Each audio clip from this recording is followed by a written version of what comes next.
Get ready to take a flamethrower to the official narrative and learn what the elites don't want you to know. You're listening to The Tom Woods Show.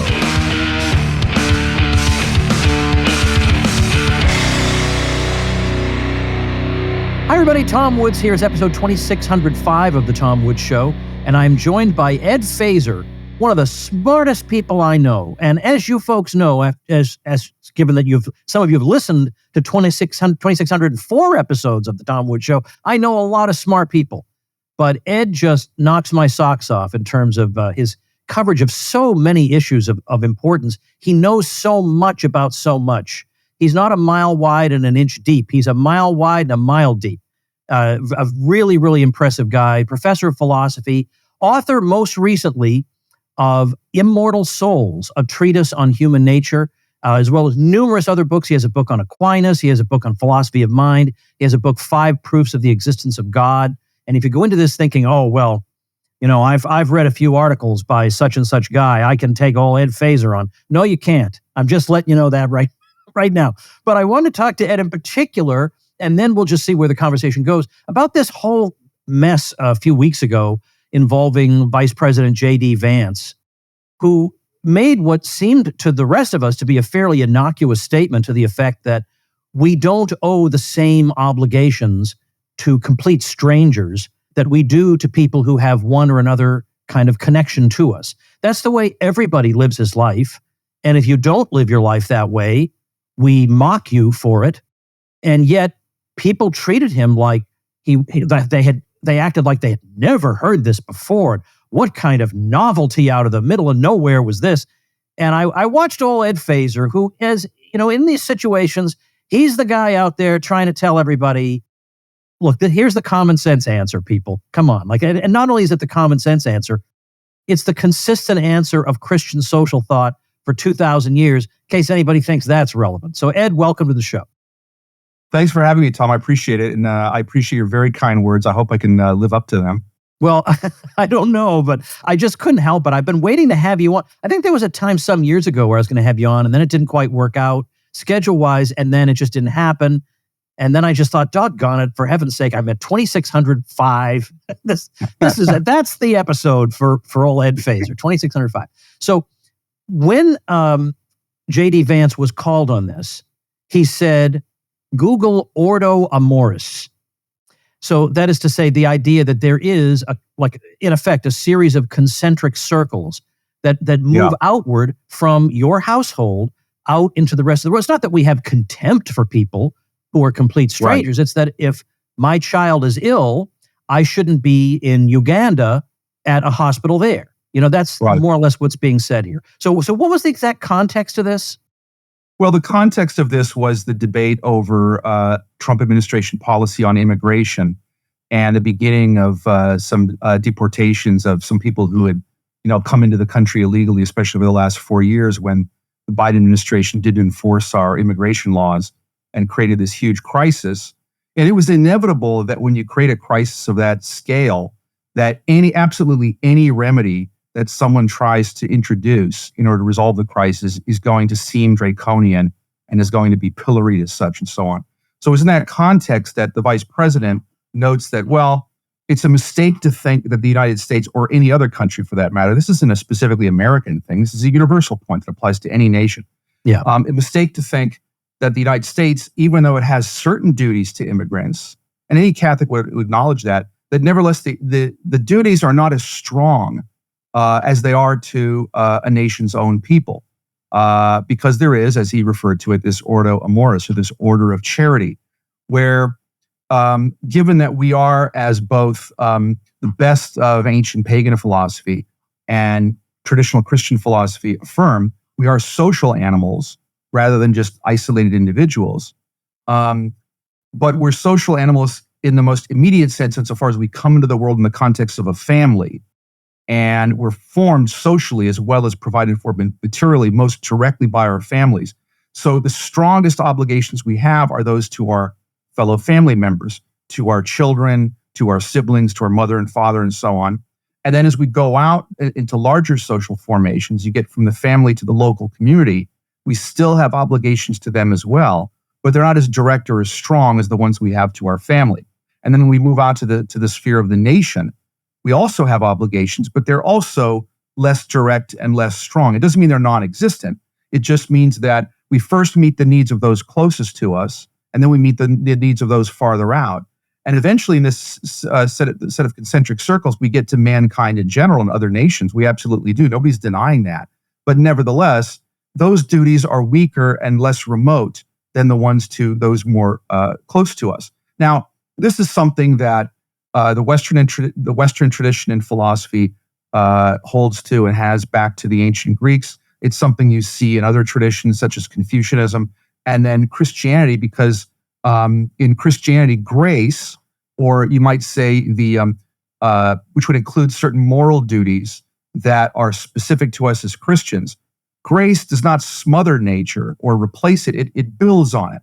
And so the Christian tradition, including in its most prominent thinkers, people like St. Augustine, St. Thomas Aquinas, affirm this bit of common sense and this bit of natural law, that our duties are closest, are strongest to those closest to us, even though, of course, we also have duties to everyone else in the world, and ultimately we have duties that go beyond the natural order, beyond providing for material needs and so on, and ultimately duties to help others get to heaven and so on. But nevertheless, these specifically Christian duties don't somehow eliminate or overthrow or undermine the fact that in the natural order of things, our strongest and most direct duties are to those closest to us. Tell me if you think I'm wrong about this, but I have a sense that part of the reason that there was such a reaction to this, some of it I think has to do with the way liberalism thinks of man, but I'll get to that in a minute. Yeah. But for some people, I think it comes from their knowledge of the Bible is three things Christ said. And so they think they're pretty sure they heard Christ preach some kind of universalism. So anybody who therefore teaches that there is any kind of particularity in our duties and obligations must be misunderstanding the message of Christ that you got from the three quotations. I think some of it really is that. Yeah. Yeah, I think there's a tendency to think that the core of the message of Christ was pretty much something like John Lennon's Imagine, and which is, of course, preposterous. But not to mention, by the way, John Lennon's a great example of this. He preaches world peace, but he neglects Julian Lennon, his first son. Yeah, right. Exactly. Yeah. Well, see, that's one of the things that people don't realize is a very deep problem with this idea that somehow it's a more noble moral vision to think that we have equal duties to those closest to us and those most distant. This is a problem that, incidentally, Aristotle raised against Plato when in Aristotle's Politics, he criticizes Plato's Republic. Because in the Republic, Plato was not so foolish as to think that he wasn't foolish at all, but he got certain things wrong. He wasn't so foolish as to think that you could have, that an entire nation, kind of a city-state level is what he's thinking in terms of, that in an entire nation, everyone could have the same equal regard for others. But he did think that at least in what he called the guardian class, the ruling class of society, you could eliminate any sort of special relations of marriage and of being a sibling or a parent or what have you. And Aristotle argues that no, even in that small context of the guardian class that Plato wanted to rule his ideal society, you're not going to be able to eliminate these special relationships people have to one another. And if you did, it would actually be a bad thing. It's not that, and this is the point Aristotle wants to make, it's not that you would come to have the same very close and intense personal regard for human beings in general that you have for your own family members. On the contrary, what would happen if you got rid of these special relationships is that the kind of thin and at most kind of sentimental regard we have for people that we've never met, who live, on the other side of the globe, thousands of miles away, that's the kind of thin regard for others we would come to have for everybody, even those closest to us. It would dilute rather than enhance our concern for others if we try to flatten things so that we have the same regard for all human beings. It's simply not a realistic conception of how human relations ought to go. And I think that, you talked about what is the reason why people beat up on Vance over this? Because after all, everybody, liberal, conservative, whatever political persuasion, whether they're religious or not, in practice, we mostly do tend to favor those closest to us. Right. We In fact, save our I own gave the children or example, other. if your friend asks you, can you help me move? Okay, you don't like hearing that. Nobody likes hearing that question. But we would not consider it a legitimate answer to say, well, sorry, complete strangers have a greater claim on my time and affection than you do. Right. And everybody, and I think in any other non-politicized context, would happily allow that. So I think there's a bit of bad faith in this. I think it's he can't, like Trump, he can't say or do anything right. And so whatever he says or does, the opposite has to be true. And then if they wind up saying the opposite, then the opposite of that would be true. I mean, I've never seen anything like it. They'll find some way to give an uncharitable interpretation of it. Yeah. Yes. Yeah. I don't think it goes much deeper than that. I mean, there also is, as you indicated, theological confusion here. There is that as well.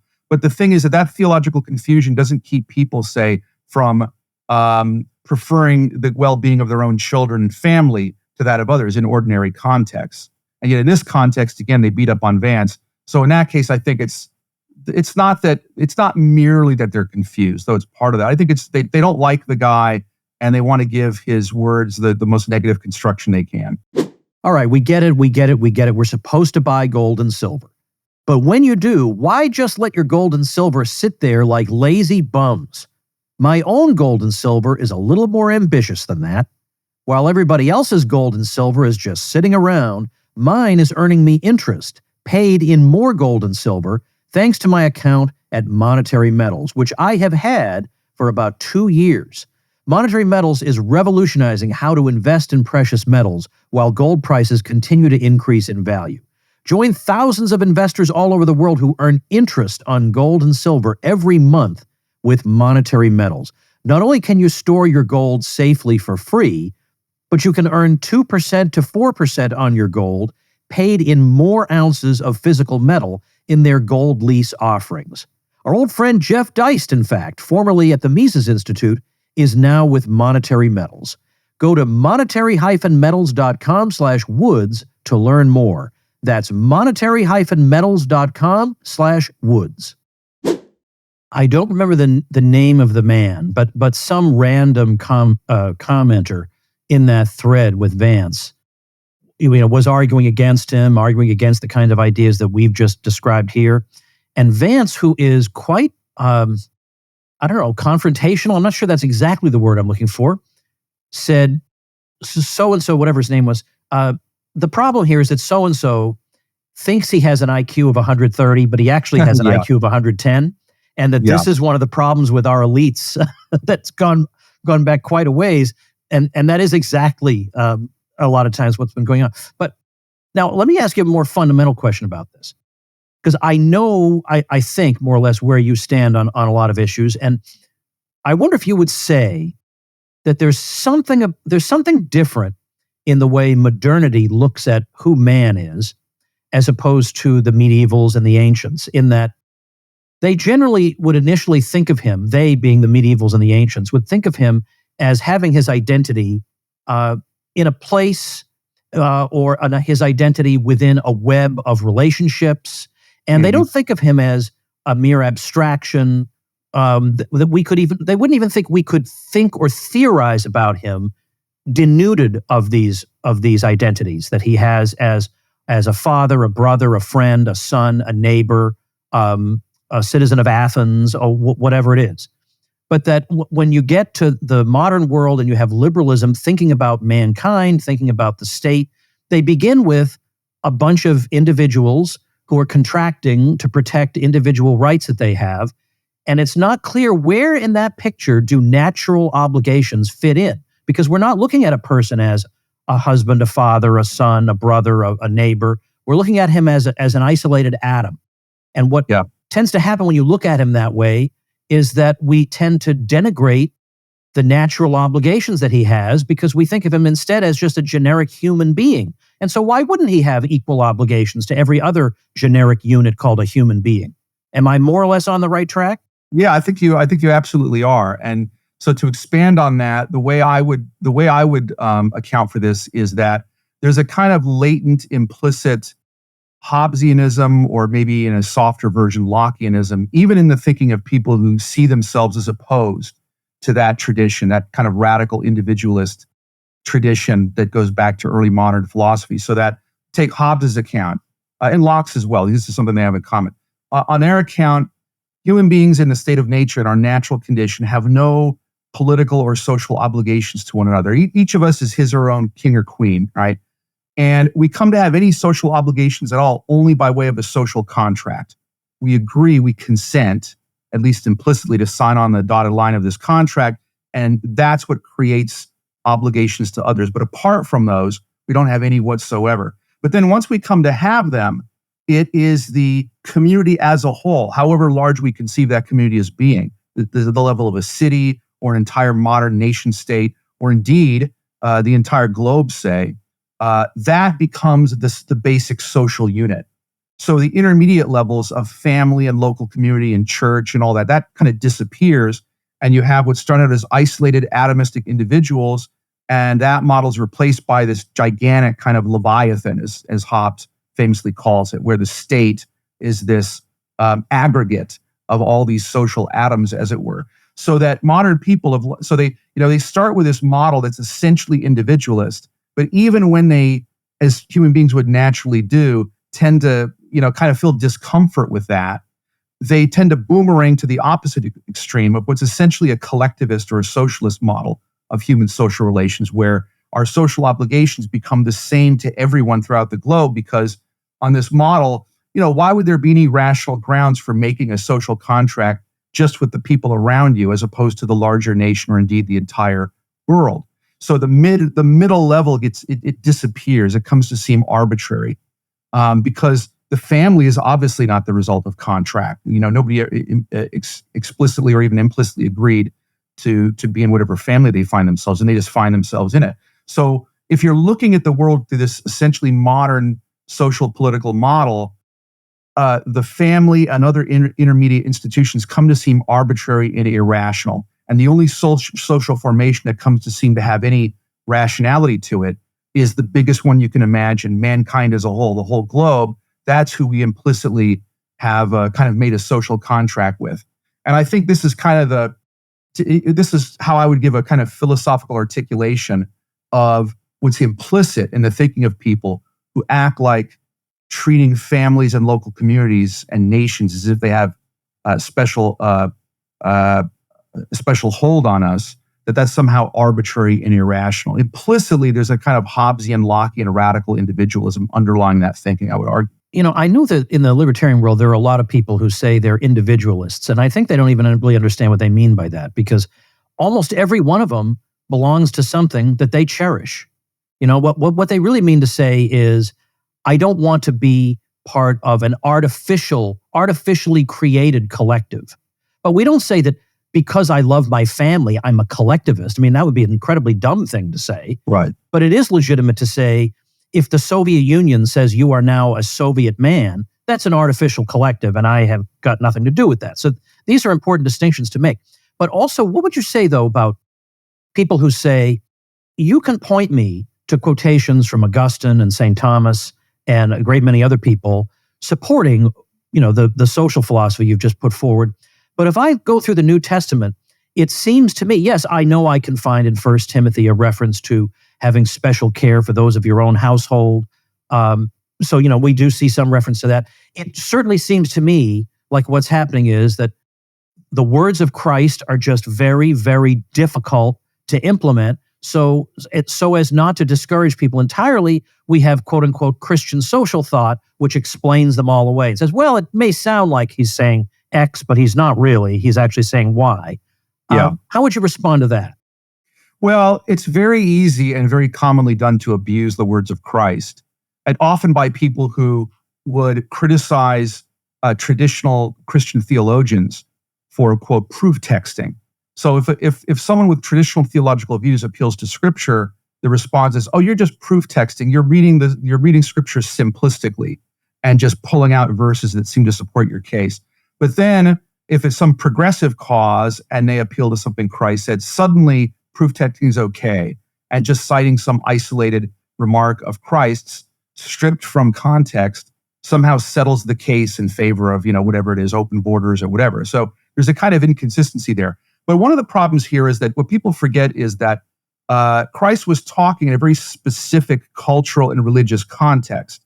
So people often say things like, well, why doesn't Jesus say more about sexual morality? He actually says quite a bit about it. I mean, among the things he says in the Sermon on the Mount is that if you even lust after a woman, even if you even look at her lustfully, you're guilty of adultery. Not just if you do the act, but if you even think about doing an act, that's itself sinful. So that there is a case where, though he's often portrayed as more touchy-feely than the traditional Christian moralist, he's actually more rigorous. He's actually more severe. But I give that as an example of how people say, well, why doesn't Christ ever talk about things like abortion? Or why doesn't he ever talk about things like homosexuality? Or Christ never talks about trans or what have you? Well, that's a ridiculous criticism to make, because the reason he didn't talk about those things is because there was absolutely no need to do so in the context of first century Judaism. Nobody was challenging those things in the context of first century Judea, so he had no reason to address them. Of course, he also doesn't address things like child molestation, but that doesn't mean that okay, well, therefore, there's nothing un-Christian about child molestation. So one error people make in interpreting Christ's moral teaching is that they forget that the things he says and the topics he addresses are heavily conditioned by the specific cultural and religious environment that he was in.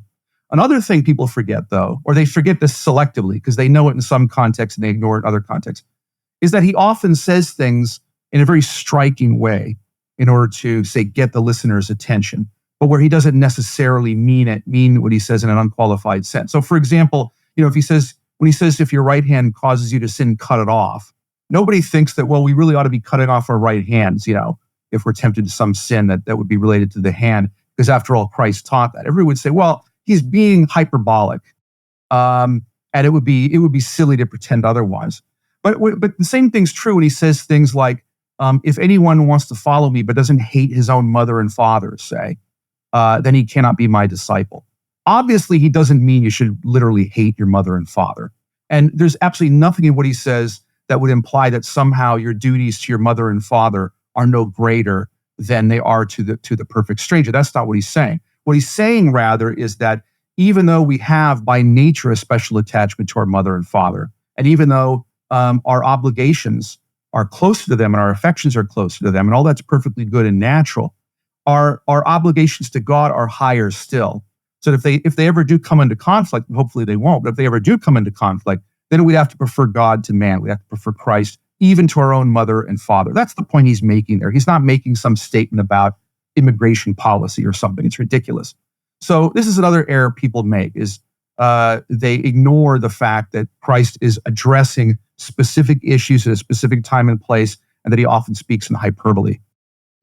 Hey everybody, let's take a minute to thank our sponsor, Persist SEO. If you're getting buried by your competition online, then build your brand, your reputation, and your lead flow with digital marketing by Persist SEO. If you're a small local business trying to compete against large companies in the service industry, then increase your visibility with Persist SEO.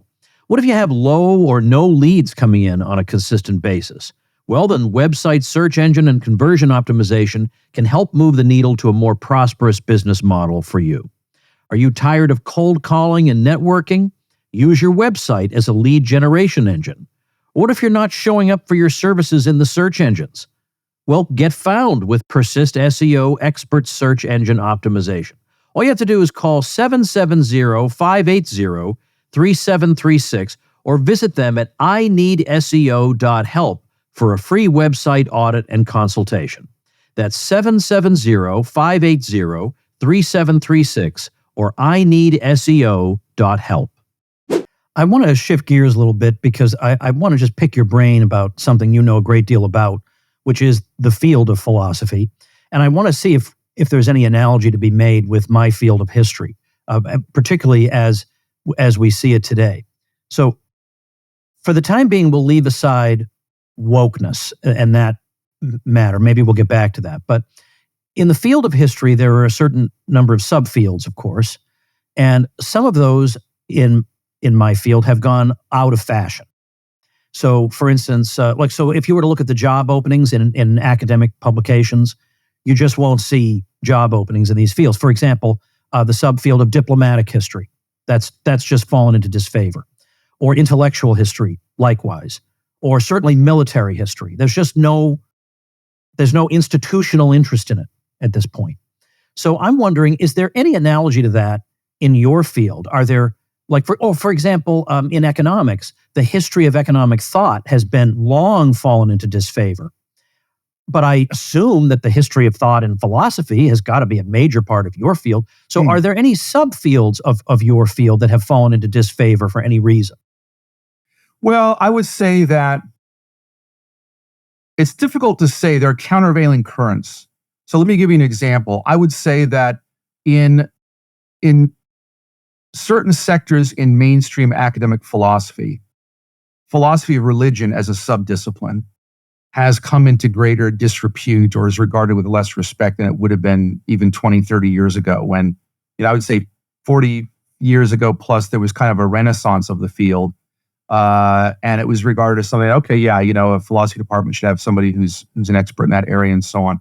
But as academia in general has gotten more left of center and it's gotten more secular, I would say that in some circles, philosophy of religion would be a field that is regarded as less worthy, say. But at the same time, there are countervailing currents because there are people doing things in philosophy of religion these days, which I would consider personally to be great advances over the way things were done in the field 30, 40 years ago.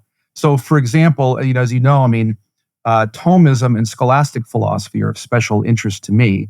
And as far as I'm concerned, they're the gold standard when it comes to the philosophical approach to questions about the existence and nature of God, human nature, the immortality of the soul, those kinds of questions.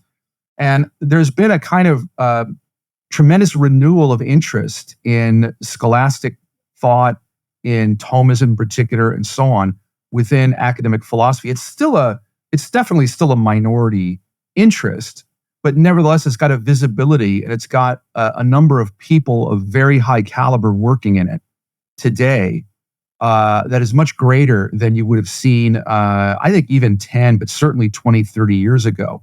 And that's true in philosophy of religion. There are a lot more people doing philosophy of religion from a point of view that's broadly sympathetic to the scholastic and specifically Thomistic traditions than was true back in, when I was in grad school. But there's also an interest in it in other areas, in metaphysics, in philosophy of mind, also even to some extent in ethics and in political philosophy, and to refer to an area that you just mentioned, in history of philosophy. There's been a tremendous amount of really solid work done in the history of philosophy, and in particular, work done on the transition from medieval and late scholastic thought to early modern thought in the last 20, 30 years or so, among people who have no Thomistic or scholastic axe to grind. I'm talking about historians of philosophy who are just interested in the history of philosophy and interested in moving beyond the cartoonish story of the transition of medieval to modern, who really want to get into the nuts and bolts, and whose orientation is secular, and they don't have some Catholic axe to grind or more generically Christian axe to grind. They're just doing history of philosophy. A lot of really good work in that area that's been done in the last couple of decades. So in that way, there have been some from my point of view, very healthy developments, even as there's also been this countervailing current of greater hostility to a lot of secular academic philosophers to philosophy of religion as if it were not really a serious or legitimate subdiscipline. This is a question entirely just from me to you that I don't imagine anybody listening cares about, but what is your assessment of that old Father Frederick Copleston series, The History of Philosophy, that's a massive work? What do you think? Maybe it's been superseded or something, but do you hold that in high regard? I love that book. It's not a book. It's like 11 or 12 volumes. Yeah. There's actually one volume on Russian philosophy that I don't think it's in print with the American publisher, but it is with the British publisher. And so you have to jump through a hoop or two to get that one. But I think it's a tremendous resource, and I always recommend it to people. Obviously there are things that could be updated. So there's been, I just mentioned that there's been a lot of work done in the history of philosophy over the last 10, 20, 30 years. And, anyone who's reading Copleston would benefit by supplementing it if they really want to get in deep. by reading some of this other work. And of course, the history of philosophy has progressed in the decades since Copleston died. So, you could extend Copleston's history, but nevertheless, it remains, in my opinion, a tremendous resource. I think it's a great series, and anybody who's interested in philosophy and just wants a kind of refresher or an introduction that's not superficial by any means, but at the same time not overwhelming either, and something that you'd get lost in the thickets of, turning to Copleston is always a good idea. All right, let me see if I can draw out further analogy between our fields. For one thing, I look at philosophy and I have this impression that at its best, philosophy is a more rigorous academic field than, let's say, U.S. history is, certainly at the moment. My feeling about that may be misplaced, but I don't think they are. I can't go to a meeting of the Organization of American Historians. I can't, because you can imagine how preposterous the meeting is. The sessions are ridiculous. The topics are ridiculous. It's all politics. And it's all things like historians against the such and such. Well, there's no particular reason to identify yourself as a historian. You could be a historian for the war. You could be a historian against the war, or against this or against that, as a human being. But as a historian per se, I don't see what they're bringing to the table as historians. They're bringing just their personal political prejudices. So it's impossible. I would never want to go. I would consider it a punishment to go to one of these meetings. But I would have to think that a meeting of a philosophical society has to be less, mentally onerous than that. I would say that's true to some extent. So to give you the standard potted, account of the history of recent philosophy, or certainly the way things stood when I was in grad school, and it's a bit different now. It's starting to change now. Has been changing for a little while. But the standard story is, okay, in 20th century philosophy, you had academic philosophy splinter into two main factions. On the one hand, you had Anglo-American analytic philosophy. On the other hand, you had continental philosophy. And the standard stereotype of each, in which there's some truth and some fiction, but the standard stereotype is that, okay, analytic philosophy is very rigorous. It looks to science as a model of reasoning and tries to capture something like the rigor of scientific method in its own approach. It tends to focus on careful analysis of very carefully stated arguments. It tends to use terminology very precisely and so on. But the downside of it is that it's often superficial. It doesn't address the deepest human concerns, and it has a tendency to become pedantic. Okay. On the other hand, you have continental philosophy, and it's more literary in style, and its great strength is that it's much more sensitive to the deepest human concerns. It's much more interested, and in a deeper way, in questions about morality, in the sociological context in which human beings live, and so on. But its downside is that it's not very rigorous, that its literary style does not lend itself to rigor, and it's even lost any literary value, as continental writers tend to write in this gobbledygook that even experts don't necessarily understand very well. Okay, that was the standard stereotype of the two kind of wings of philosophy in the late 20th century, and there's still some truth to that, though there's been kind of a collapse of that sharp distinction in more recent years. Now, here's the thing, and this brings me back to your perception of academic philosophy. Because in the English and American context, and in the English-speaking countries in general, this would be true in Canada and Australia and so on, because the analytic tradition has tended to dominate, that means that you have in mainstream academic philosophy, or you did for much of the last few decades, you had this emphasis on careful argumentation, rigorous definition of terms, a kind of scientific spirit of critical inquiry. So the idea is you've always got to give some kind of argument or backing for anything you say. You can't just make these oracular pronouncements. So that lends itself to a kind of rigor, which is why you have, I think, the perception you do, and I think there's a lot of truth to it, that you might get more out of and see more objectivity in what might be said at an academic conference in philosophy. However, remember, I said the downside of analytic philosophy is that it also too often has a tendency toward pedanticism. Toward one of the occupational hazards of writing in analytic philosophy is it's come to the point where it's almost a self-caricature now. is analytic philosophers will often massively overuse logical symbolism and formal apparatus in the way they present ideas and arguments, so that it becomes unreadable to anybody but the expert. And even the expert wants to blow his brains out, getting a page or two into one of these articles, which are just sometimes just silly in the pseudo rigor, really, with which they present things. So there's actually an analogy here to the history of scholasticism, because medieval scholastic philosophy was known for its rigor, and you see this in writers like Thomas Aquinas and John Duns Scotus. But by the time early modern philosophy rolls around, the scholastic tradition had to some extent degenerated into kind of a caricature of itself. And this is where these myths about medievals debated things like how many angels can dance on the head of a pin, which is not really true. But that stereotype came to have some plausibility to it, because you did have a tendency of too many scholastic writers to start getting excessively pedantic and to be excessive in their use of technical terminology and so on, so that the whole project came to seem just kind of repulsive, and we need to replace it with something else. And something like that has been happening, I would say, by analogy, in recent analytic philosophy. It's turned into, not in every case, but with some writers, it's turned into kind of a caricature of itself. And so it's kind of lost the grip on the discipline that I would say, or it's starting to, that it had maybe 20, 30 years ago, and for the last few decades before that. All right, well, let me ask you this. You don't have to be a Christian, or you don't have to strictly be religious in the traditional sense to not believe in materialism.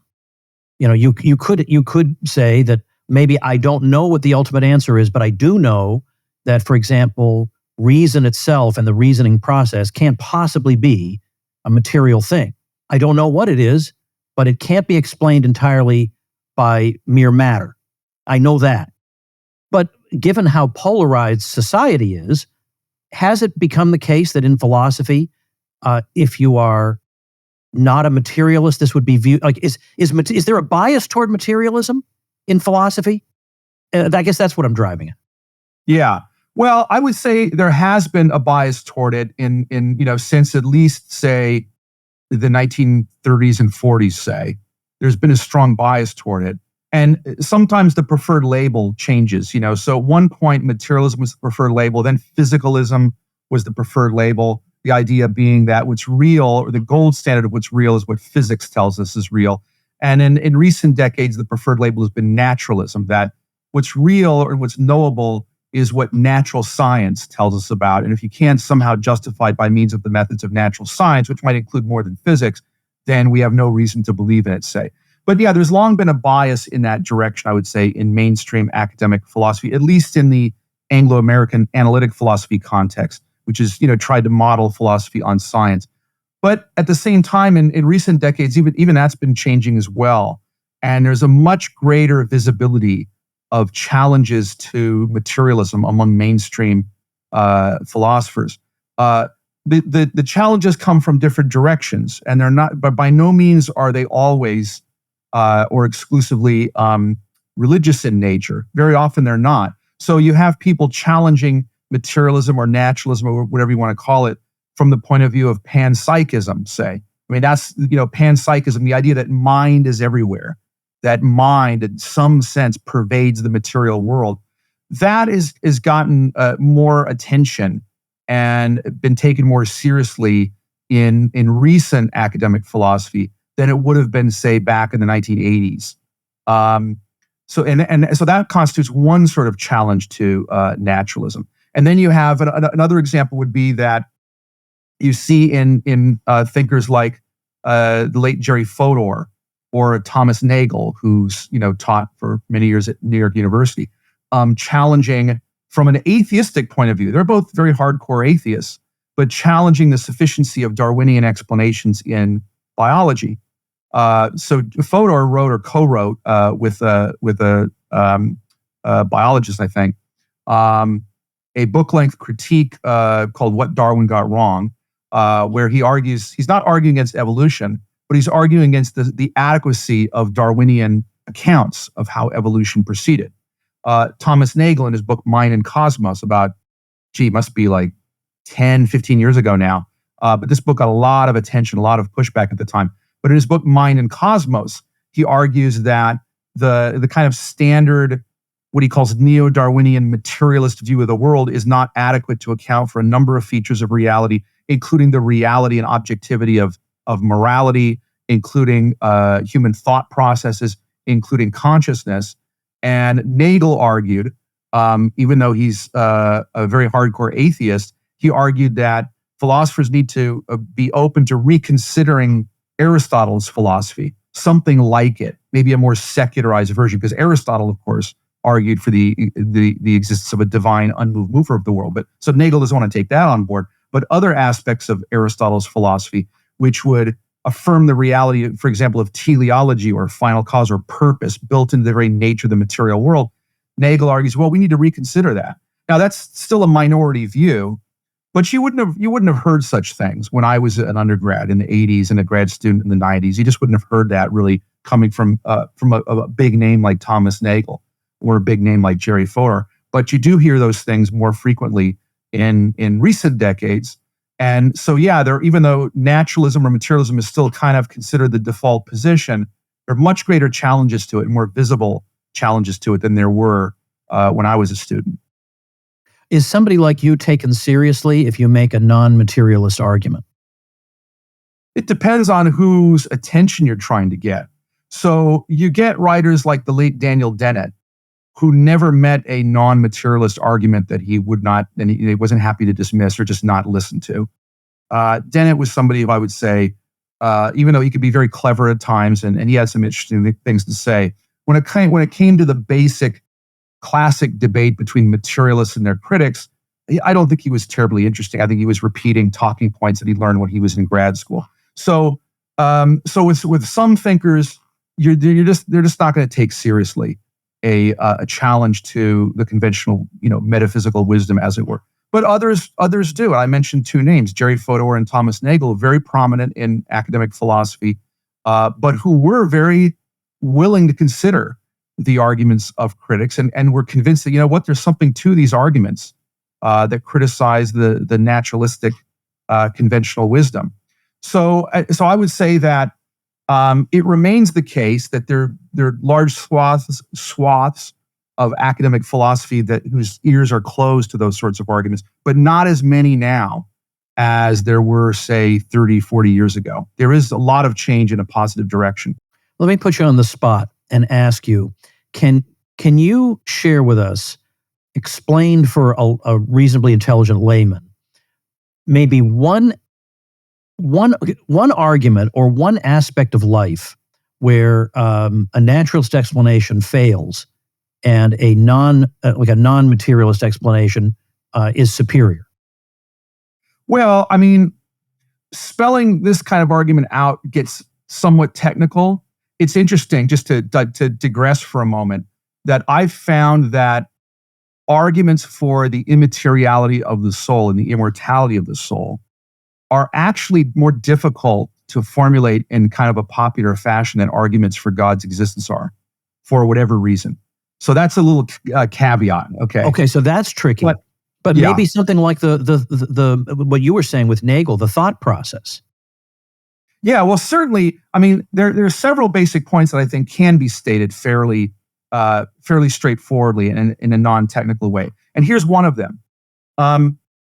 The picture of the natural world that modern materialists are working with is essentially a picture they inherited from early modern philosophy and science, from people like Galileo and Isaac Newton and René Descartes and so on. And it's a picture of the world that's sometimes called a mechanical picture of the world, or a mechanistic conception of nature. And what does that mean? Well, it's called a mechanistic conception because it conceives of the natural world as basically a gigantic mechanism, basically a machine.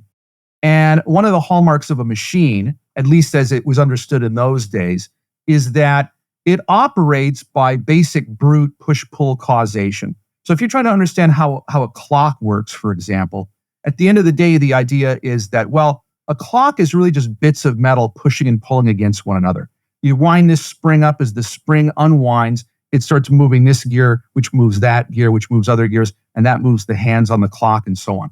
And the time-telling function we attribute to the clock It's not really there in the clock itself. That's just in the mind of the beholder. But the clock itself, the metal, the material bits that make up the clock are just meaningless bits of matter in motion. Okay, now that's a model of the physical world that even science has moved beyond, but nevertheless, it's kind of the working model of what matter is that modern materialist philosophy tends rather unreflectively to operate with. Okay, the idea of matter as just meaningless, pointless stuff pushing and pulling against one another. And there's nothing more to it than that. Okay. Now, if that's the case, then matter, whether it's the matter that makes up the computer I'm looking at right now, or the matter that makes up the desk that's next to me and so on, or for that matter, the matter that makes up my brain and your brain, all of that matter is just dumb, unintelligent bits of stuff pushing and pulling against one another. Okay. And that means it's got no more meaning in it, no more purpose in it than a ball of dust does, or a pile of sand, or a pile of stones, or what have you. Okay. Now, if that's the case, then there's simply no way in principle that you're going to be able to explain the meaning that our thoughts have and the purpose that our choices exhibit in terms of meaningless, purposeless bits of matter pushing and pulling against one another. It's apples and oranges, or the difference is actually more radical than apples and oranges. And early modern philosophers like Descartes and John Locke say, different as they were in other respects, were well aware of this. And this is why they all tended to be dualists of some kind or other. They all thought that the mind could not be reduced to matter, precisely because the modern scientific picture of the world gave them this picture of matter as dead, unconscious, unthinking, meaningless stuff. Now, the irony is that modern materialist philosophers are still operating with this very crude conception of matter. And they want to say that, well, somehow the mind is purely material, but they've defined matter in such a way that mind has been drained out of it, has been sucked out of it, as it were. Now they want to put the mind back into it.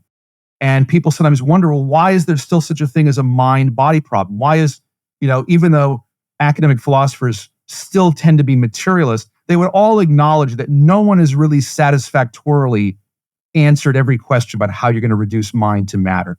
The so-called mind-body problem is still a going thing. And people wonder, well, how can this be when we've made so many scientific advances?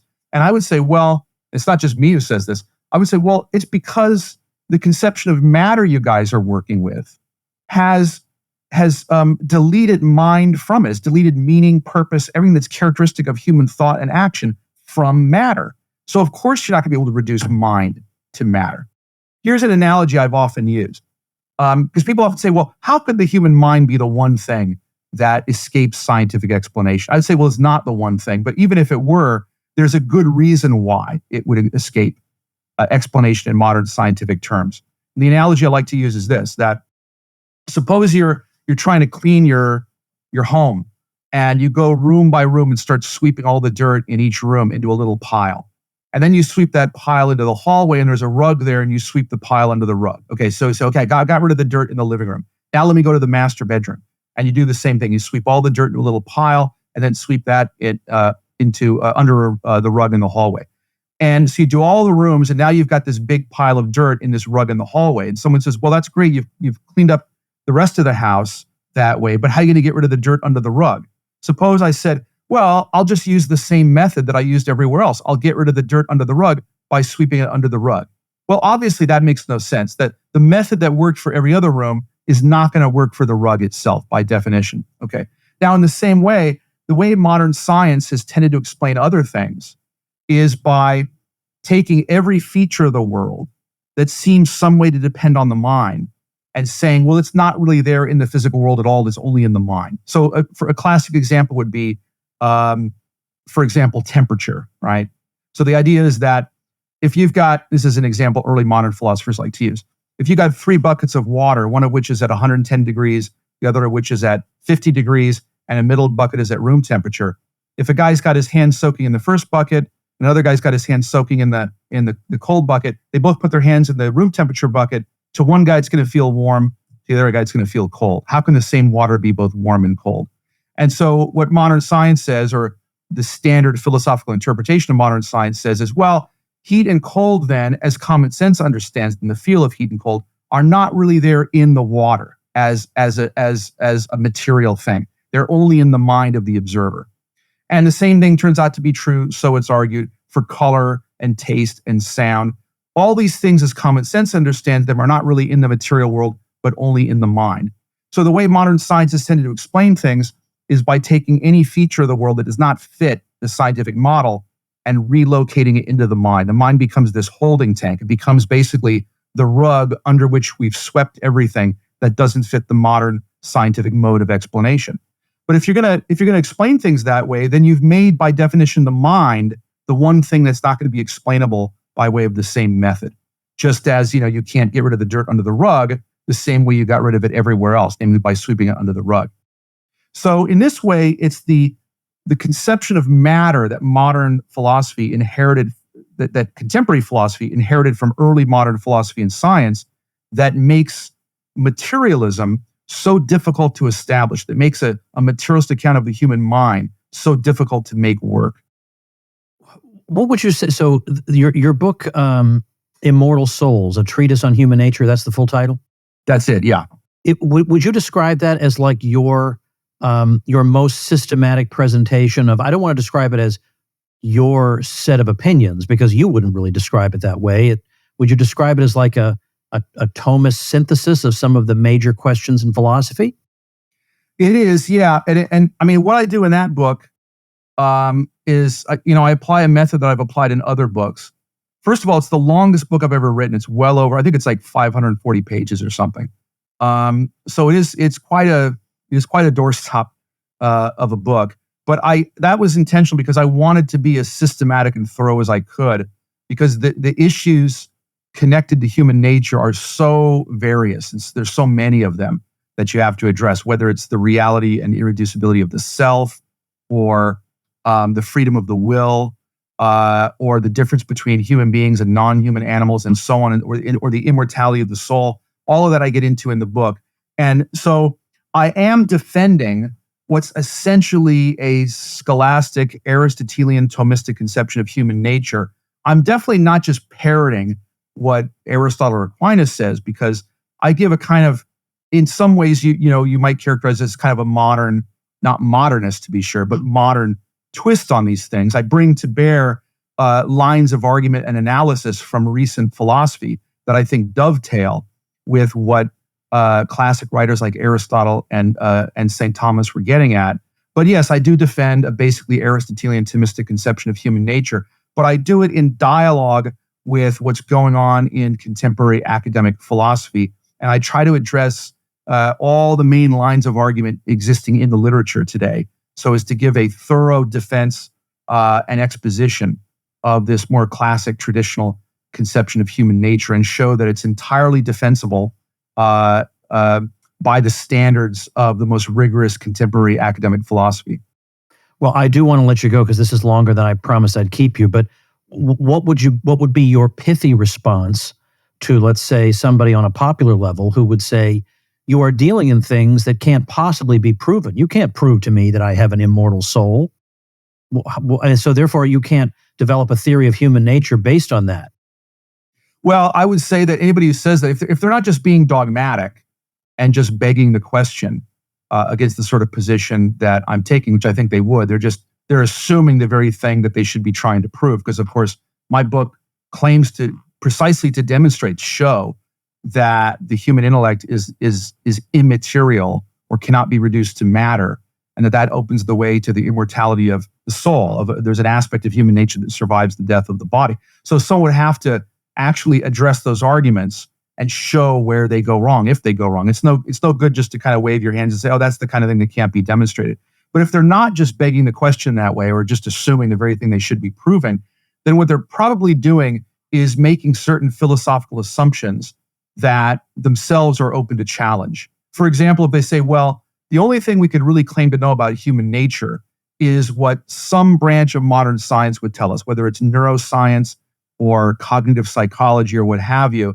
And since contemporary neuroscience and cognitive psychology don't make reference to any immaterial aspect of human nature, then we know there must be no such aspect to human nature. I would say, well, that's making an assumption, namely that those sciences do or even could tell us everything there is to know about human nature. And part of what my book claims to establish is precisely that that's not the case, that there are deeper aspects of human nature and deeper questions than those that the sciences do or could address.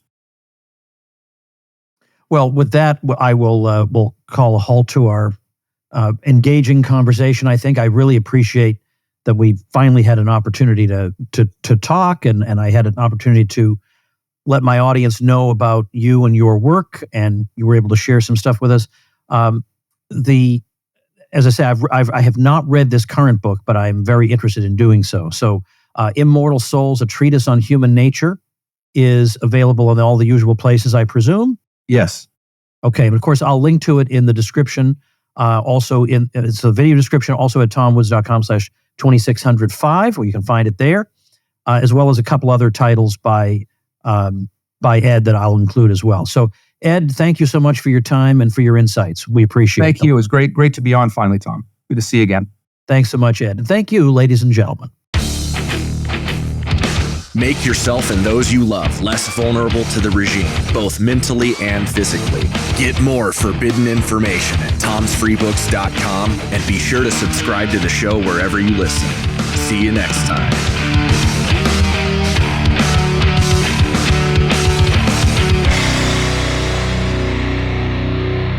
Like the sound of The Tom Woods Show? My audio production is provided by Podsworth Media. Check them out at podsworth.com.